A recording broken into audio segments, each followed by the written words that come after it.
இங்கே பாருங்க ஸ்டூடெண்ட்ஸ், காலையில் எனக்கு 6 மணிக்கு ஒரு ஃபோன் வந்தது. ஸ்டூடெண்ட்ஸ் எல்லாம் கலைச்சி விட்டுட்டாங்க சார் அப்படின்னு. நாங்கள் நைட்டு எல்லாருமே இந்த மெரினா இருக்கிற எல்லா பசங்களும் இந்த ஹாஸ்பிட்டலில் வந்து பார்த்தாங்க.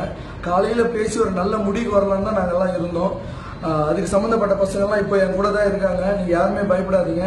நேற்று நாங்கள் எடுத்த முடிவு வந்து காலையில் 10 மணிக்கு எல்லாருக்கும் சொல்லி புரிய வைக்கலாம், என்ன பண்ணலாம், ஒரு லாயர் வச்சு எப்படி பேசலாம் தான் நாங்கள் டிசைட் பண்ணோம். நைட்டு காலையில் எனக்கு வந்து ஃபோனை பார்த்தீங்கன்னா நான் பயந்து டிவி ஆன் பண்ணேன். டிவி ஆன் பண்ணி பார்த்தா எல்லாம் ஓடுறாங்க, எனக்கு ஒன்றுமே புரியல.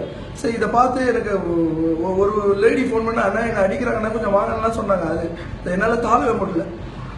அதை பார்த்து நான் போனேன். மெரினாவுக்கு போகலான்னு போகும்போது எந்த பக்கமே என்னை விட மாட்டுறாங்க. போலீஸ்கிட்ட கை எடுத்து கூட கெஞ்சி கேட்டு பார்த்தேன். சார், பசங்களாம் தண்ணிக்குள்ளே போகிறானுங்க சார், அவனுங்களை விட்டுருங்க சார். இது நான் எனக்கு ஒரு 1 hour டைம் கொடுங்க சார், ஒரு 2 hours டைம் கொடுங்க சார், நான் போய் பேசி கண்ட்ரோல் பண்ணுறேன் சார். என் பசங்க சொன்னால் கேட்பாங்க சார். ஒரு 1 hourனா இல்லை இந்த பக்கம் போகக்கூடாது, அந்த பக்கம் போனாங்க. அப்புறம் அந்த பக்கம் போனேன். எந்த பக்கம் போனாலும் என்னை விட மாட்டாங்க. நீங்கள் தயவு செஞ்சு கேட்குற ஸ்டூடெண்ட்ஸ், தண்ணிக்குள்ளே மட்டும் இறங்கிடாதீங்க. நம்ம உயிர் நம்மளுக்கு முக்கியம். நான் எப்படியாவது மெரினாக்கு அந்த இடத்துக்கு வருவோம். இன்னும் 1 hourக்குள்ள நான் எப்படியாவது கண்டிப்பா நான் வருவேன்.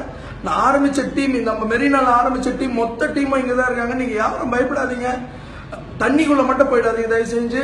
அப்புறம் நிறைய குழந்தைங்க வந்து சேனல்ல அழுவுறத பாக்குறேன். நான் சன் டிவிலையும் புதிய தலைமுறைலாம் பார்த்தேன். ஒரு குழந்தை தலையிலாம் அடிச்சு நழுவுறான். குழந்தைங்களை மட்டும் ஜாக்கிரதையா பாத்துங்க. ஒருவேளை உங்களை தள்ளுறாங்களா அடிக்கிறாங்களா ஓரமா போய் நின்றுங்க. உங்க உயிர் தான் முக்கியம். நான் இன்னும்